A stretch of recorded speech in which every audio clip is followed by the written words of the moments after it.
Distributor भी हमारे यहाँ जुड़ते हैं जिनको मेडिकल का एम भी नहीं पता है, तो सिंपल लैंग्वेज में अगर मैं समझाऊंगी तो सबको समझ में आएगा। तो बहुत बेसिक लैंग्वेज में समझाती हूँ। और मैं आपको एक चीज तो प्रॉमिस कर सकती हूँ, आज की जो ट्रेनिंग होगी आज तक की सबसे अच्छी ट्रेनिंग डाइबा लाइफ की होने वाली, क्योंकि आज बहुत इंपॉर्टेंट पॉइंट्स भी हम आपके लिए लेकर आए हैं। एक आम इंसान से अगर आप पूछते हैं कि डायबिटीज से आप क्या समझते हैं, वो क्या बोलेंगे? High blood sugar. खून में जब शुगर की मात्रा बढ़ जाती है तो हम कहते हैं हमें डायबिटीज हो गया। होता क्या है, आपने खाना खाया, खाना पचता है, पचा हुआ खाना जब शुगर आपके खून में जाता है, शुगर जो होता है आपके खून में जाता है, जैसे शुगर की मात्रा खून में बढ़ती है, जैसा आप इस फोटो में देख रहे हैं, यहाँ पे एक ऑर्गन होता है जिसको हम कहते हैं पेनक्रियास। ये आपका इंसुलिन बनाकर आपके खून में छोड़ देता है। इंसुलिन क्या है? एक तरीके की चाबी है। आपके बॉडी में हजारों कोशिकाएं हैं, सब पे ताला लगा है। इंसुलिन जाता है, ताले को खोलता है, तब आपके खून से शुगर निकलकर आपके शरीर में चला जाता है। इसीलिए कहते हैं diabetes is not a disease. Diabetes कोई बीमारी नहीं है, डायबिटीज एक डिसऑर्डर है। कोई चीज अपने ऑर्डर से जब काम नहीं करती है तो नॉर्मली बहुत सारी तरीके की डायबिटीज देखी जाती है। जैसे टाइप 1 डायबिटीज का मतलब है जब आपका पेनक्रियाज इंसुलिन नहीं बना पा रहा है और हमें बाहर से इंसुलिन लेना पड़ रहा है, जिसको हम इंसुलिन के इंजेक्शंस बोलते हैं, जो ऐसे लोग भी लेते हैं जिनको बचपन में ही डायबिटीज हो जाता है। तो ये हम डायबिटीज टाइप 1 है, जो आपको बहुत कम केसेस मिलेंगे। टाइप 2 डायबिटीज का मतलब होता है जो उम्र के बाद होता है, जहां पे दवाइयों से काम चल जाता है। अगर आपको 10 मरीज मिलेंगे, 10 पेशेंट में 1-2 ही आपको टाइप 1 के होंगे, बाकी सारे टाइप 2 डायबिटीज के होंगे। एक और केस भी देखा जाता है जिसको हम जीडीएम, जेस्टेशनल डायबिटीज मेलाइटस कहते हैं। जब कोई लेडी प्रेग्नेंट होती है, प्रेगनेंसी के टाइम पे भी डायबिटीज देखा जाता है। जैसा अगर आप इस फोटो में देख रहे होंगे, अभी इसमें कुछ दरवाजे हैं जो खुल रहे हैं, कुछ दरवाजे नहीं खुल रहे। तो टाइप 1 में क्या होता है? दरवाजे खुलते ही नहीं है, सारा शुगर बाहर जमा होना स्टार्ट हो जाता है। टाइप 2 में कुछ दरवाजे खुल रहे हैं, कुछ शुगर अंदर जा रहा है और कुछ नहीं जा पा रहा है। मतलब टाइप 1 में इंसुलिन नहीं बन पाता है, बाहर से इंसुलिन लेना पड़ता है। टाइप 2 में इंसुलिन बन रहा है लेकिन बॉडी उसको अच्छे से यूज नहीं कर पा रहा है। कहते हैं जब आपको डायबिटीज होता है तो उसके कारण क्या देखे जाते हैं? सबसे पहला कारण है अगर आपकी सेडेंटरी लाइफस्टाइल है, मतलब आप अगर अपने वर्कआउट नहीं कर रहे या एक्सरसाइज नहीं कर रहे या किसी भी तरीके का फिजिकल एक्टिविटी अगर आप अपने दिनचर्या में नहीं डाल रहे, अपनी लाइफस्टाइल में नहीं डाल रहे हैं, तो वो भी आगे चल के डायबिटीज में कन्वर्ट हो सकता है। सुना होगा बहुत दिनों से स्ट्रेस में, स्ट्रेस एक ऐसी चीज है जो आपके शुगर लेवल को शूट अप कर देती है, बढ़ा देती है। तो स्ट्रेस की वजह से भी डायबिटीज के केसेस जो होते हैं वो ज्यादा देखे जाते हैं। एक होता है एंशिएंट इंडियन फिनोटाइप, मतलब आज इंडिया में अगर आप बात करेंगे, आज बहुत सारे लोगों को आपने ऐसा देखा होगा जो पतले दुबले हैं, दुबले पतले हैं, लेकिन पेट बहुत ज्यादा बाहर निकला हुआ है। आप अमेरिका वगैरह में देखेंगे कोई मोटा है तो ओवरऑल मोटा है। इंडिया में पेट बहुत ज्यादा बाहर निकलने की वजह से एब्डोमिनल जो आपकी ओबेसिटी है, जब वो ज्यादा बढ़ जाती है तो डायबिटीज के जो चांसेस हैं इस केस में ज्यादा देखे जाते हैं। अगर आपके पेरेंट में, मम्मी पापा में किसी एक को टाइप 1 डायबिटीज है तो आपके भी चांसेस हो सकते हैं डायबिटीज होने के। तो ये भी एक लक्षण है। या जब हमारी एज 40+ हो जाती है तो डायबिटीज के चांसेस भी दिखने लगते हैं। और बहुत सारे केसेस में अगर आपका बहुत ज्यादा ओवरवेट है तो भी डायबिटीज के चांसेस जो होते हैं, कॉज जो होता है, ये भी देखा जाता है। एक बहुत बड़ा रीजन ये भी देखा जाता है जो हमने हमेशा से सुना है, फैमिली हिस्ट्री। अगर आपकी फैमिली में डायबिटीज है तो आपको भी होने के चांसेस होते हैं। एक केस ये भी देखा जाता है, अगर कोई प्रेग्नेंट लेडी है और उसने कोई ऐसे बच्चे की डिलीवरी दी है जिसका वेट 4 kg से ज्यादा है, तो उन लेडीज को फ्यूचर में आगे चलकर डायबिटीज होने के जो चांसेस हैं, उसकी जो प्रोबेबिलिटी होती है, चांसेस होते हैं, वो बढ़ जाते हैं। और लास्ट में अगर आपका ब्लड प्रेशर की प्रॉब्लम आपको ज्यादा देखी जा रही है तो वो भी डायबिटीज का एक कारण हो सकता है। अगर आपका बहुत ज्यादा कोलेस्ट्रॉल लेवल बढ़ा हुआ है, बहुत ज्यादा बैड कोलेस्ट्रॉल बढ़ा हुआ है, ट्राइग्लिसराइड बढ़ा हुआ है, ये भी रीजन हो सकता है डायबिटीज का। तो मतलब आपने देखा डायबिटीज कोई एक चीज की वजह से नहीं होता, बहुत सारे सिम्टम जब मिलते हैं, बहुत सारे कारण जब मिलते हैं तो जाकर डायबिटीज होता है। तो अगर हमें डायबिटीज हो गया तो सिम्टम बॉडी क्या देगा? बॉडी आपको सिम्टम देना स्टार्ट करता है, बॉडी आपको अलर्ट करना स्टार्ट करता है। इन सिम्टम को ध्यान से समझिएगा, मार्केट में लोग आपको सिम्टम्स ही बताते हैं। पहला सिम्टम है आप हमेशा थके थके महसूस करेंगे। क्यों? आप खाना खा रहे हैं, बॉडी में शुगर बन रहा है, लेकिन आपके शरीर के हर एक सेल तक, बॉडी के हर एक कोशिका तक वो खाना नहीं पहुंच पा रहा है, इसलिए आपको एनर्जी नहीं मिल रही और आप थकावट महसूस कर रहे हैं। बहुत ज्यादा यूरिन आना भी एक लक्षण है। अगर आपको ज्यादा यूरिन आ रहा है तो समझ जाइए कि आपको डायबिटीज का भी एक सिम्टम देखा जाता है। सडन वजन कम होना स्टार्ट हो जाता है, ये भी एक डायबिटीज का बहुत बड़ा लक्षण है। अगर किसी का सडन वजन कम होना स्टार्ट हो रहा है, एक बार टेस्ट जरूर करवाइए। आपका जो जख्म होता है वो जल्दी हील नहीं होता है। मान लीजिए किसी को कोई चोट लग गया या कोई घाव हो गया, कोई वुंड हो गया, उसकी हीलिंग जो कैपेसिटी होती है वो कम हो जाती है। कुछ शक्कर को लीजिए और इधर चिपका दीजिए, आप देखेंगे उस चीनी या शक्कर में कीड़े मकोड़े या चींटियां लगना स्टार्ट हो जाएंगी। अगर आपके खून में शुगर ज्यादा होता है तो वहां पे बैक्टीरियल इन्फेक्शन होने के चांसेस जो होते हैं वो ज्यादा हो जाते हैं, इसीलिए आपका जख्म जो होता है जल्दी हील नहीं होता है। सेक्सुअल प्रॉब्लम्स भी देखी जाती है, अगर आपके डायबिटीज में शुगर लेवल कंट्रोल नहीं हो रहा है तो आगे चल के सेक्सुअल प्रॉब्लम्स भी देखा जाता है। आपको बहुत ज्यादा भूख लगना स्टार्ट हो जाता है, ये डायबिटीज का एक बहुत बड़ा सिम्टम है, ज्यादा भूख लगना। तो ये चीज याद रखिएगा, ज्यादा भूख लगने की वजह से भी ये चीज देखी जाती है। आंखों की जो रोशनी होती है वो कमजोर होने लगती है। क्यों? आंखों की जो रोशनी होती है, अब हमारे बॉडी में बहुत सारी नसें होती हैं, कुछ नसें इतनी कम होती हैं जिसकी वजह से कुछ नसें जो होती है वो इतनी पतली होती हैं आपके बाल जितनी।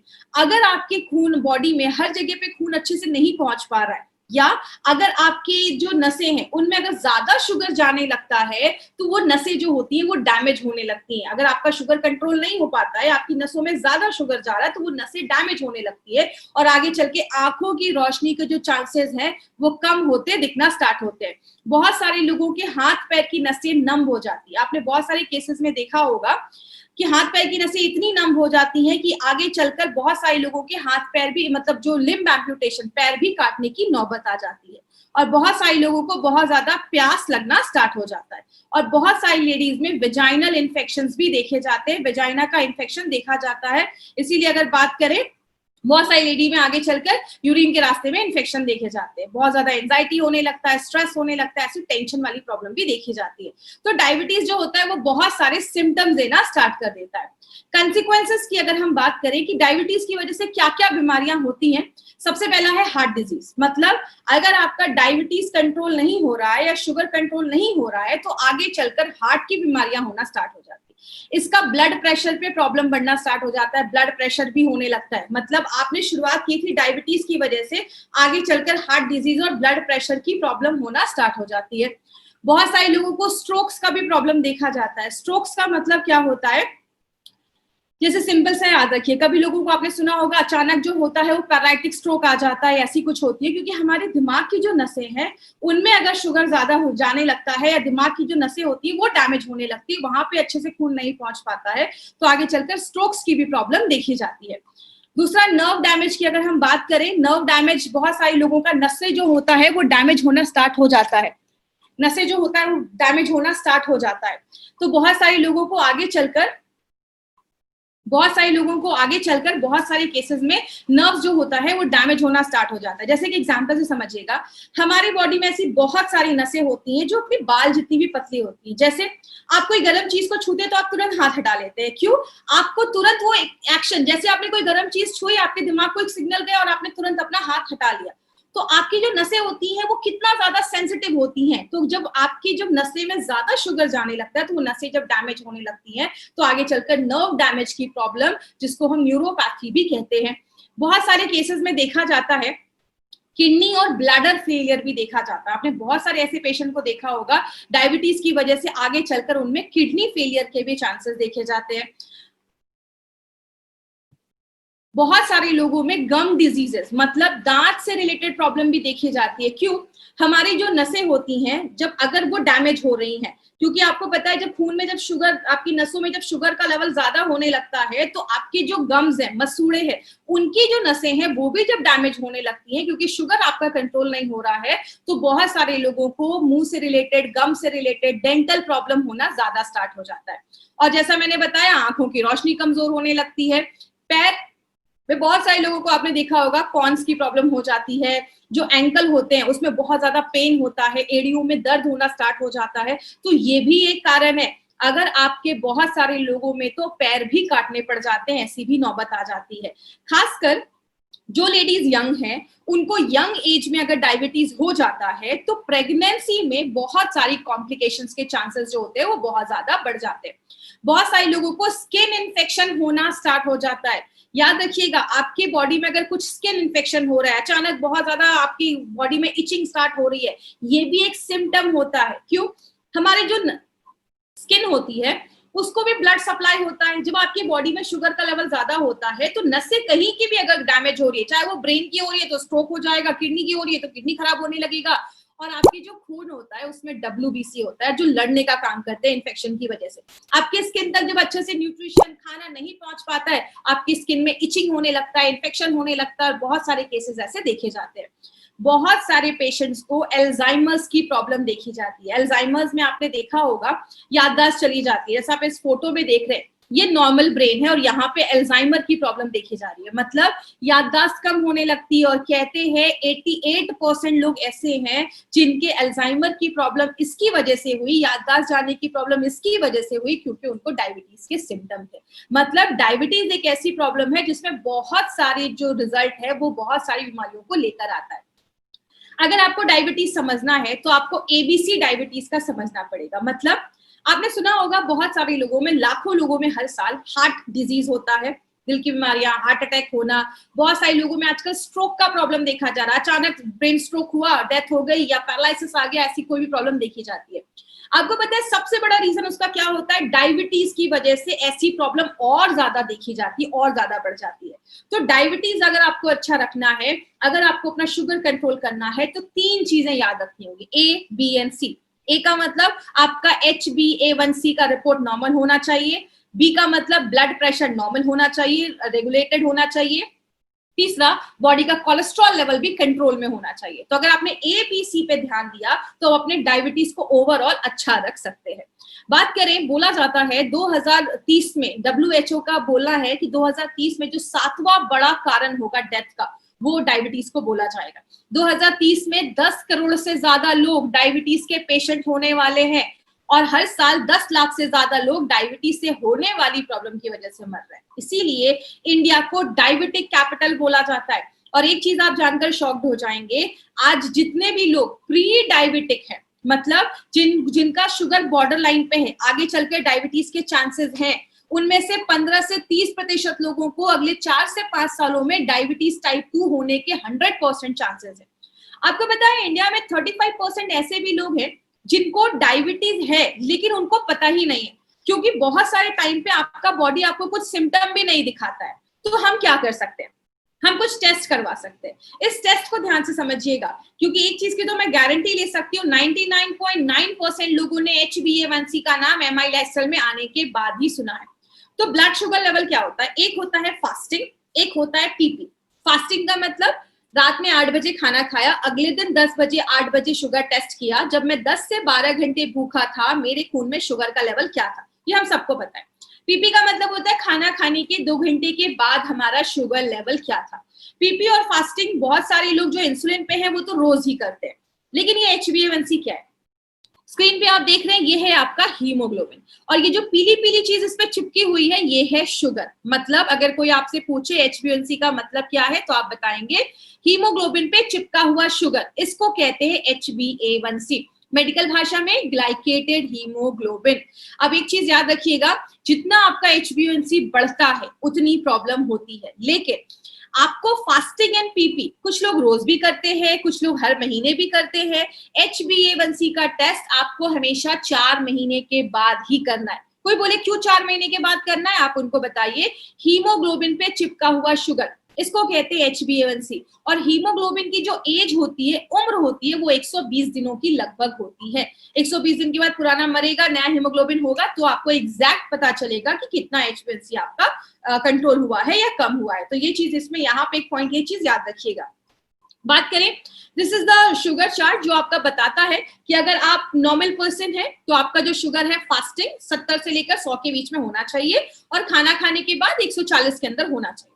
अगर आप अर्ली डायबिटीज है, मतलब अभी नया नया पता चला है कि डायबिटीज है, तो मिनिमम आपका 101 से लेकर 126 के बीच में आपका ये होना चाहिए, और खाना खाने के बाद जो है आपका 200 के अंदर होना चाहिए। लेकिन अगर आपको बहुत सालों से डायबिटीज है तो आपका जो फास्टिंग है वो 126 के आसपास होना चाहिए और आपका जो PP है वो 200 से ज्यादा नहीं होना चाहिए। तो ये सब छोटी, ये सब चीजें आपको हर जगह मिल जाएंगी। दूसरी चीज, HbA1c का जो ये चार्ट है ना, ये आपके पास लिखा होना चाहिए। अगर किसी का HbA1c 4.5 से 5.7 के बीच में, एक्सीलेंट कंट्रोल, सब ठीक है। 5.7 से 6.5 के बीच में आप प्री डायबिटिक हो चुके हैं, आगे डायबिटीज के चांसेस हो सकते हैं। 6.5 के ऊपर है, आपको डायबिटीज हो चुका है, और 8 के ऊपर है तो ध्यान देने की जरूरत है। यहाँ पे एक इंपॉर्टेंट पॉइंट पे अभी हम बात करेंगे, इस पॉइंट को ध्यान से समझिएगा। जब भी किसी को डाइबालाइफ देते हैं, इस पॉइंट पे जरूर बात करिए, उनको पहले ही बता दीजिए 1% अगर डाइबालाइफ 1% अगर आपका HbA1c कम होता है, मैंने अभी आपको क्या बताया, डायबिटीज हो जाता है, आंखों की रोशनी चली जाती है, नसों डैमेज होने के चांसेस होते हैं, किडनी खराब होने के चांसेस होते हैं, और भी बहुत सारी बीमारियां होने के चांसेस होते हैं। अगर आपका डाइबालाइफ लेने के बाद 1% भी HbA1c कम होता है, आंखें खराब होने के कारण और जो आपकी नसें डैमेज हो जाती हैं, किडनी डैमेज होने के चांसेस में 25% की गिरावट हो जाती है। मोतियाबिंद होने के 19% चांसेस उधर ही कम हो जाते हैं। हार्ट अटैक आने के 16%, 16% चांसेस कम हो जाते हैं, और जो डेथ हो जाती है या पैर काटने पड़ जाते हैं उसके 43% चांसेस कम होते हैं, जो अगर 1% HbA1c भी कम होता है तो ये खुद में एक बहुत बड़ी बात है। अगर आपका प्रोडक्ट 2 या 3% कम कर रहा है तो बहुत बड़ी बात है। तो पहले दिन ही लोगों को ये वाला पॉइंट उनको जरूर बताइए। बात करें मार्केट में इसका क्या सोल्यूशन है। मार्केट में डायबिटीज की दवाइयां भरी पड़ी हैं, लेकिन बहुत सारी दवाइयां जो होती हैं उनके साइड इफेक्ट्स देखे जाते हैं। ये कुछ साल पहले 2016 का ये न्यूज़पेपर कटिंग है, उसमें बोला गया कि बहुत सारी ऐसी FDC कॉम्बिनेशन वाली दवाइयां, मतलब फिक्स्ड डोज कॉम्बिनेशन वाली दवाइयां डायबिटिक पेशेंट की बैन कर गई। बहुत सारे लोग वो शॉक थे कि मैं तो इतने साल से ही डायबिटीज की दवा ले रहा हूँ, अभी जाकर क्यों बैन हो गया। लेकिन रिसर्च में पाया गया कि ये दवाइयां जब बहुत लंबे समय तक लेते हैं तो उसके साइड इफेक्ट्स हो जाते हैं। बहुत सारी ऐसी एंटी डायबिटिक दवाइयों को 2018 में फिर से बैन किया गया, क्योंकि लंबे समय यूज करने पे उनके साइड इफेक्ट्स दिख रहे थे। कहते हैं diabetes medication riskier than you think, जितना आप सोच भी नहीं सकते ना, उससे ज्यादा खतरनाक कुछ मार्केट में डायबिटीज की दवाइयां है। कुछ डायबिटीज की दवाइयां आप जब लंबे समय तक लेते हैं, आपके पैंक्रियाटिक कैंसर, मतलब पैंक्रियाज में ही कैंसर क्रिएट कर देता है। इसीलिए अगर बात करें, हमारी कंपनी ने सोचा क्यों ना इस प्रॉब्लम पे, जो आज सबसे बड़ी प्रॉब्लम है, इंडिया में हर साल 10 लाख से ज्यादा लोग डायबिटीज से होने वाली प्रॉब्लम की वजह से मर रहे हैं। अगर इसके लिए हम कोई ऐसा प्रोडक्ट बनाए जो नेचुरल हो, सेफ हो और काम करे और आपके डायबिटीज को मैनेज करने में नेचुरल तरीके से हेल्प करे, तो हमारी कंपनी ने एक बहुत ही यूनिक प्रोडक्ट निकाला जिसका नाम रखा डाइबालाइफ। डाइबालाइफ क्यों खास है, इसमें बहुत अच्छे अच्छे इंग्रेडिएंट्स डाले गए। आपको मैं बता दूं, जो ये हमारा ये नया अपडेटेड डाइबालाइफ जो है, इसमें बहुत सारी नई चीजें डाली गई हैं, और ये जो डाइबालाइफ है वो पुराने डाइबालाइफ से और भी एडवांस करके लेकर आया गया है। बात करें डाइबालाइफ एक्चुअल में क्या है, ये एक रिसर्च बेस्ड फॉर्मूला पे बेस्ड है, जिसमें एक सबसे इंपॉर्टेंट चीज जो आपको याद रखनी है वो है 100% स्टेबलाइज्ड एलिसिन इसमें डाला गया है। स्टेबलाइज्ड एलिसिन को समझने से पहले हम थोड़ा बेसिक समझते हैं। लहसुन, हमारे डब्बे पे भी इसकी फोटो है, हम सबको पता है इसमें लहसुन से कुछ चीज निकालकर डाली गई है। लेकिन ये जो गार्लिक है, लहसुन, ये होता क्या है, ये हजारों सालों से खाने में यूज हो रहा है, खाने का स्वाद बढ़ा देता है, लेकिन हजारों सालों से इसको मेडिसिन में भी यूज किया जा रहा है, जो बहुत सारी बीमारियों और कंडीशन पे काम करता है। लेकिन ये एलिसिन होता क्या है, जैसे आप ये लहसुन की एक क्लोव देख रहे हैं, कली देख रहे हैं, इसके एक कोने पे होता है एलिनिन, दूसरे कोने पे होता है एलिनेस। जैसे ही आप लहसुन को काटते हैं, चबाते हैं, पीसते हैं, इसका पेस्ट बनाते हैं, इन दोनों में एक रिएक्शन होता है, जैसा आप यहाँ पे देख सकते हैं, और तब बनता है एलिसिन। अब ये एलिसिन जैसे बॉडी में बनता है, इसके कुछ बेनिफिट्स होते हैं। बोला जाता है ये करता क्या है, जैसे आपके खून में, हम सबको पता है हमारे खून में लाल रक्त कण RBC होता है, और आपने क्या किया, सुबह उठा, कच्चा लहसुन खाया, कच्चा लहसुन पेट में गया, डाइजेस्ट हुआ, और जैसे वो एलिसिन आपके खून तक पहुंचता है, RBC जो लाल रक्त कण है वो उससे रिएक्ट करता है, वो उसको प्रोसेस करता है, और एक चीज बनता है जिसकी आप फोटो नीचे देख रहे हैं, उसको हम हाइड्रोजन सल्फाइड कहते हैं। ये एक ऐसी चीज है जो एक मैसेंजर का काम करती है और आपकी नसों को रिलैक्स कर देती है, आपके खून अच्छे से आपकी नसों में जाने लगते हैं, और ये आगे चलकर हार्ट डिजीज, दिल की बीमारियां होने से हमें बचाती है। तो आज बहुत सारे लोग हैं जो कच्चा लहसुन खाते हैं, लेकिन कच्चा लहसुन हमें ये सारे बेनिफिट क्यों नहीं दे पाता, उसका भी एक कारण है। कच्चा लहसुन का अगर आपको बेनिफिट खाना है तो आपको अपने फ्रेश स्टेट में खाना पड़ेगा। मतलब ये नहीं कि आज लहसुन को अच्छे से आप छीला और उसको पेस्ट बना के फ्रिज में रख दिया और रोज हमने उस पेस्ट को निकाल कर खाया, ये आपका रिजल्ट नहीं देगा। क्यों? जब हम एलिनिन और एलिनेज जब रिएक्ट करके एलिसिन बनता है, वो 1 घंटे के अंदर ही खत्म हो जाता है, डैमेज हो जाता है और उसकी स्मेल बहुत खराब होती है। बहुत देर तक खाया या खाते हैं तो मुंह से बहुत ही अजीब सी बदबू आती है। सबसे बड़ा प्रॉब्लम क्या है, ये जो एलिसिन बनता है, आपने कच्चा लहसुन 4-5 खाया, बॉडी में एलिसिन बना, ये बहुत अनस्टेबल होता है। जैसे बॉडी में जाता है बहुत कम देर तक जिंदा रहता है और अलग अलग कंपाउंड में तुरंत ही कन्वर्ट होना स्टार्ट हो जाता है। मतलब जिस काम के लिए जाता है वो अपना पूरा काम नहीं कर पाता है। इसीलिए अगर बात करें, हमारी कंपनी ने सोचा क्यों ना हम इसको कुछ डिफरेंट तरीके से लेकर आए, क्योंकि कच्चे लहसुन की कुछ मतलब लिमिटेशंस हो जाती है। जैसे अब कुछ लोग आपसे ये भी कह सकते हैं, अच्छा इसमें लहसुन ही है तो मैं लहसुन ही ना खा लूं। अगर वो लहसुन खाते अच्छी मात्रा में 4 से 5 खाते, क्योंकि ज्यादा खाएंगे तो बॉडी में हीट क्रिएट करता है, 4 से 5 लहसुन खाया तो पेट का जो एसिड होता है वो उसको खराब कर देता है। आप सबको पता है हमारी जो छोटी आंत है उसमें न्यूट्रिशन, पौष्टिक तत्व एब्जॉर्ब होते हैं, तो लहसुन का जो एलिसिन होता है वो उसको डिस्ट्रॉय कर देता है। आपकी आंतों की जो नसें होती हैं, आपकी जो इंटेस्टाइन की नसें होती हैं वो उसको डैमेज कर देती है, जो परत होती है वो डैमेज कर देती है, बॉडी का पीएच लेवल खराब कर देता है। और बहुत आप जब लहसुन खाते हैं तो मुंह से बड़ी अच्छी खुशबू आती है, जिसकी वजह से कुछ लोग अवॉइड करते हैं। बात करें हमारी कंपनी ने क्या सोचा, क्यों ना हम इसको कुछ डिफरेंट तरीके से बनाए। इसीलिए हमारी कंपनी ने क्या किया, ये जो एलिसिन बनता है इसको एक पेटेंटेड फॉर्मूले से यूज करके इस एलिसिन को स्टेबलाइज एलिसिन हमने इस प्रोडक्ट में यूज किया है। सबसे अच्छी बात क्या है, ये 100% स्टेबलाइज एलिसिन है और ये पेटेंटेड फॉर्मूला है। आज तक इंडिया में कभी किसी कंपनी ने अपने किसी भी प्रोडक्ट में स्टेबलाइज एलिसिन का यूज नहीं किया है। तो एक्सक्लूसिवली ये जो प्रोडक्ट है वो हमारी जो कंपनी है एमआई लाइफस्टाइल, वो अपने ऑन एंड ऑन के डाइपा लाइफ में लेकर आई है। बहुत सारे इंग्रेडिएंट्स इसमें डाले गए हैं। आज हम बात करते हैं स्टेबलाइज एलिसिन के बारे में। स्टेबलाइज एलिसिन एक पेटेंटेड फॉर्मूला से बनाया जाता है, जहां पे उसको प्योरीफाई किया जाता है, साफ किया जाता है और कंप्लीटली स्टेबल होता है। मतलब जब आपकी बॉडी में जाएगा तो उसको कोई चीज डैमेज नहीं कर पाएगी। पहली बार हिस्ट्री में ऐसा कोई स्टेबलाइज एलिसिन यूज किया गया है। आप ये कह सकते हैं एलिसिन जो है वो लहसुन नहीं है, वो गार्लिक नहीं है, लेकिन एक लहसुन जो भी काम कर सकता है वो सारे काम एलिसिन करता है और वो बहुत ही एक्टिव फॉर्म में होता है और ऐसा प्रोडक्ट मार्केट में आपको अवेलेबल नहीं मिलेगा। ये जो होता है ये डायबिटिक पेशेंट के लिए, स्टेबलाइज एलिसिन डायबिटिक पेशेंट के लिए बहुत बेनिफिशियल होता है। टाइप 1 के पेशेंट हो, टाइप 2 के पेशेंट हो, दोनों पे काम करता है।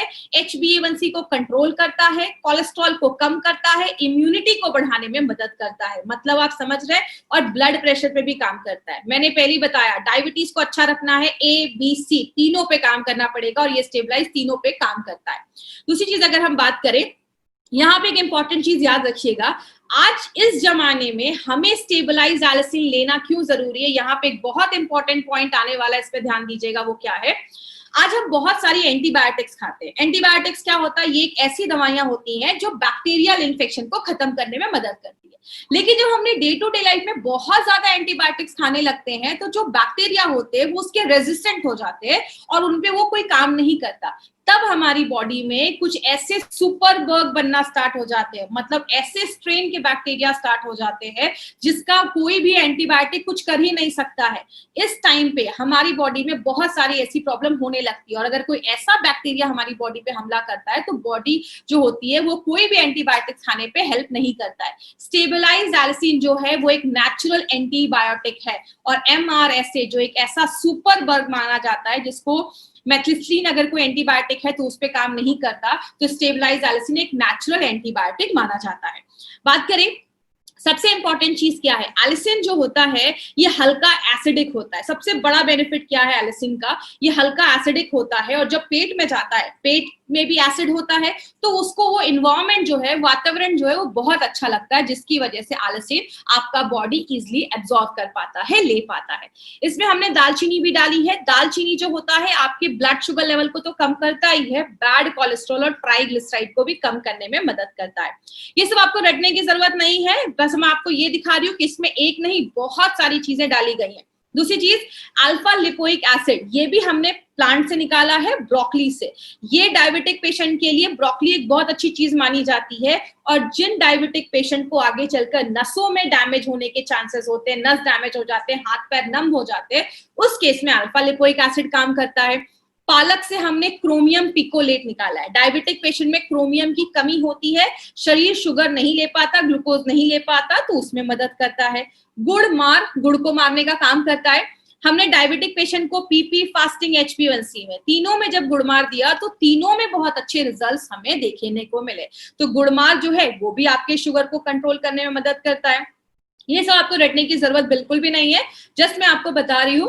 नीम का डायबिटिक पे बहुत अच्छे रिजल्ट्स देखे जाते हैं। डायबिटिक पेशेंट को जो हमने नीम के पत्तों का एक्सट्रैक्ट दिया तो उनके शुगर लेवल में बहुत अच्छा कमी देखा गया। और मार्केट में जब मेटफॉर्मिन उन पेशेंट ने लिया तो जितना वो काम कर रहे हैं उतना ही लगभग आपका नीम लीफ एक्सट्रैक्ट भी काम करता है, but in a natural way, प्राकृतिक तरीके से आपके शुगर लेवल को कम करने में मदद करता है।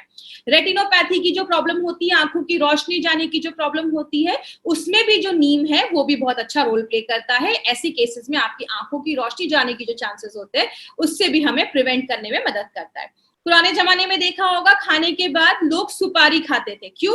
सुपारी आपके डाइजेशन को अच्छा रखता है, आपके पेनक्रियास को स्टिमुलेट करता है, उसको सिग्नल देता है कि आप इंसुलिन बनाओ, उसको हेल्प करता है इंसुलिन बनाने में। तो अरेका नट भी आपके ब्लड शुगर लेवल को कम करने में मदद करता है। करेला डायबिटिक पेशेंट का बेस्ट फ्रेंड माना जाता है। करेला जो है बहुत सारे डायबिटिक पेशेंट इसको लेते हैं। क्यों? करेला जो है वो भी आपके पेनक्रियास को स्टिमुलेट करता है इंसुलिन बनाने में। इसीलिए अगर बात करें, हमने क्या किया, बहुत सारे डायबिटिक पेशेंट को जब हमने कोई दवा नहीं दी तो उनका शुगर लेवल बस 6% कम हुआ। लेकिन बहुत सारे ऐसे डायबिटिक पेशेंट को जो हमने करेले का एक्सट्रैक्ट दिया तो उनका ब्लड शुगर लेवल 29% कम हुआ। मतलब क्या है कहने का, करेले के अंदर एक ऐसी चीज पाई जाती है जो वेजिटेबल इंसुलिन जैसा काम करती है। तो ये एक बहुत ही इंपॉर्टेंट एक नई डिस्कवरी है जो आज डायबिटिक के सेक्टर में बहुत बड़ा काम इस पे आगे चल के भी होने वाला है। और करेला एक बहुत इंपॉर्टेंट चीज है जो आपके ब्लड शुगर लेवल को कम करती है। मतलब हमने इसमें जो भी इंग्रेडिएंट्स डाले हैं ना, सारे नेचुरल इंग्रेडिएंट्स है। पहली बार सारे इंग्रेडिएंट का लैब स्टडीज भी किया गया है और इंसानों पे भी स्टडी किया गया है। मतलब हमने लैब में चूहों पे भी रिसर्च किए हैं और इंसानों पे भी रिसर्च किया गया है। तो क्या देखा गया है, जैसे ये आपके ब्लड शुगर लेवल को भी कम करता है, HbA1c को भी कम करता है, इम्यूनिटी को भी बढ़ाता है, डायबिटीज की वजह से जो कॉम्प्लिकेशंस होने वाली उसको भी कम करता है। मतलब ये प्रोडक्ट एक नहीं बहुत सारे तरीके से हमें मदद करता है, हेल्प करता है डायबिटीज में। किसको देना है? जो भी टाइप 1 वाले पेशेंट है वो ले सकते हैं, टाइप 2 वाले पेशेंट है वो भी ले सकते हैं, कोई प्री डायबिटिक है मतलब डायबिटीज होने के चांसेस हैं, बॉर्डर लाइन पे पहुंच चुका है, उनको दे सकते हैं। और जिनको भी रिस्क है डायबिटीज का, जो भी मैंने आपको क्राइटेरिया बताया था, फैमिली में है, आपका लाइफस्टाइल ऐसा है, उन सबको ले सकते हैं। और लास्ट में एक पॉइंट मैं खुद से ऐड कर रही हूँ, वो क्या है, Anyone who wants to live healthy, जो भी अच्छा रहना चाहता है ना, सब लोग इस प्रोडक्ट को ले सकते हैं। जरूरी नहीं है कि डायबिटिक पेशेंट को ही देना है। 7 साल के ऊपर के हर एक 7 साल का ऊपर का कोई बच्चा है, डायबिटीज है, तो आप उसको भी दे सकते हैं। डोजेस क्या होगा, एक कैप्सूल लेना है प्री डायबिटिक वालों को, और जिनको भी टाइप 1 टाइप 2 डायबिटीज है और HbA1c 10 या 12 से नीचे है, एक कैप्सूल लीजिए। अगर HbA1c 10 या 12 के ऊपर गया है 2 कैप्सूल लीजिए। लेकिन अगर आपने HbA1c टेस्ट नहीं करवाया है, शुगर टेस्ट करवाया है, तो अगर आपका शुगर लेवल 300 के ऊपर जा रहा है तो जाकर आपको 2 कैप्सूल देना है। बाकी हर केस में आप एक भी लेंगे तो चलेगा, कोई ऐसा इश्यू नहीं है। बात करें अब ये जो प्रोडक्ट है वो मार्केट के, जो बहुत सारे मार्केट में ऐसे भी प्रोडक्ट है, अगर कोई आपको बोलता है कि अरे ये तो लेसन का इसमें चीज है, तो ये मार्केट में भी तो और भी लेसन वाले प्रोडक्ट्स हैं, तो आप उनको बता सकते हैं। सबसे पहली बात, ये मार्केट के जो भी ऐसा प्रोडक्ट जिसमें गार्लिक डाला गया उन सब से बहुत ही डिफरेंट है। जैसा हम सबको पता है एल्सिन बहुत अनस्टेबल होता है। आपने अगर कच्चा लहसुन खाया, एल्सिन गया पेट में तो बहुत जल्दी जल्दी चेंज हो जाता है। तो बहुत सारे लोग क्या करते हैं, बहुत सारे मैन्युफैक्चरर क्या करते हैं, लहसुन की महक को हटाने के लिए, उसकी बदबू को हटाने के लिए उसको एजिंग करना स्टार्ट करते हैं, बहुत दिनों तक उसको रख देते हैं, जिसकी वजह से क्या होता है, उन प्रोडक्ट में एल्सिन की जो मात्रा होती है वो कम होने लगती है और वो इतना इफेक्टिव नहीं हो पाता है। बहुत सारे लोग क्या करते हैं, दवाइयों के जो पिल्स होती हैं उस पे लहसुन का जो कोट लगा देते हैं, जिसकी वजह से क्या होता है, जब वो लहसुन बॉडी में जाता है तो उसमें से सफिशिएंट मात्रा में एल्सिन नहीं बन पाता है और वो अच्छे रिजल्ट नहीं देता। इसका मतलब अगर आप फ्रेश लहसुन भी खा रहे हैं और आप मार्केट का भी कोई ऐसा प्रोडक्ट खा रहे जिसमें लेसन है, तो शायद आपको वैसे रिजल्ट्स नहीं मिल पाएंगे। इसीलिए हमारी कंपनी ने हमारे प्रोडक्ट में 100% स्टेबलाइज एल्सिन डाला है, और ये पहली बार इंडिया में कोई कंपनी लेकर आई है, तो वो एमआई लाइफस्टाइल है।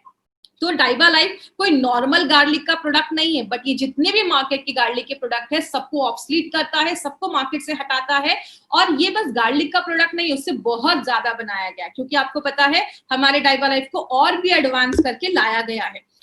इसीलिए अगर बात करें, डाइवा लाइफ के बहुत सारे बेनिफिट्स है। शुगर लेवल को कंट्रोल करता है, इंसुलिन जो बॉडी बना रहा है, कभी कभी अपना बॉडी इंसुलिन नहीं एक्सेप्ट कर पाता है, उसको यूज नहीं कर पाता है, तो उसको यूज करने में रेजिस्टेंस को कम करता है। आपके बीटा सेल, आपका जो पेनक्रियाज है उसमें बीटा सेल होते हैं, उसको मजबूत करता है ताकि ज्यादा एलिसिन आपका इंसुलिन निकले। आपको हॉलिस्टिक तरीके से हेल्प करता है, जो भी डायबिटीज के सिम्टम्स होने वाले, कॉम्प्लिकेशंस आने वाले, उन सबसे प्रोटेक्ट करता है। कोलेस्ट्रॉल को कम करता है, आपकी इम्यूनिटी को बढ़ाने में मदद करता है, ब्लड प्रेशर पे भी काम करता है। मतलब एक नेचुरल फॉर्मूला है, इसका कभी कोई साइड इफेक्ट हो ही नहीं सकता, इसमें कोई केमिकल नहीं है। इंपॉर्टेंट चीज, डाइवा लाइफ जैसा मैंने बहुत सारे प्रोडक्ट में बोला, कोई जादू की छड़ी नहीं है कि बस घुमाया और हो गया। माय डियर फ्रेंड, हम मार्केट की कंपनी नहीं है जो बोलते हैं कि कुछ भी मत करो, ये प्रोडक्ट ले लो शुगर कंट्रोल हो जाएगा, ये प्रोडक्ट ले लो ये प्रॉब्लम खत्म हो जाएगी। हमारी कंपनी हमेशा कहती है अगर आप इस प्रोडक्ट के साथ एक अच्छा खान पान रखते हैं, एक्सरसाइज या योगा भी अपने लाइफ में एडमिट करते हैं, थोड़ा सा अपनी लाइफ पे स्ट्रेस फ्री लाइफ जीते हैं, और अगर आप आयुर्वेदिक सोल्यूशन जैसा ऑन एंड ऑन का डाइवा लाइफ अगर आप स्टार्ट करते हैं, तो नेचुरल तरीके से आपने अपने ब्लड शुगर लेवल को कंट्रोल करना है। अब इसमें कुछ चीजें जो आपको याद रखनी है। यूनिक क्या है, ये एक आयुर्वेदिक मेडिसिन है जिसमें 100% पेटेंट आपको स्टेबलाइज एल्सिन डाला गया है। पहला जो हमारा डाइवा लाइफ था वो 210 mg का था, ये डाइवा लाइफ 510 mg का है, उसको और एडवांस करके लाया गया है। प्योर 100% वेजिटेरियन कैप्सूल्स है, एक कैप्सूल में 36 लहसुन की कलियां, 36 लहसुन की कलियों का बेनिफिट है। डायबिटीज को स्टेबलाइज करता है, उसको कंट्रोल करता है, और पूरे बॉडी पे ये काम करता है और बहुत सारी बीमारियों से बचाता है। अगर आप डाइवा लाइफ लेते हैं तो सर्दी खांसी जो है उससे भी बचाने में मदद करता है। क्यों? बॉडी में किसी इंफेक्शन से भी बचाने में मदद करता है।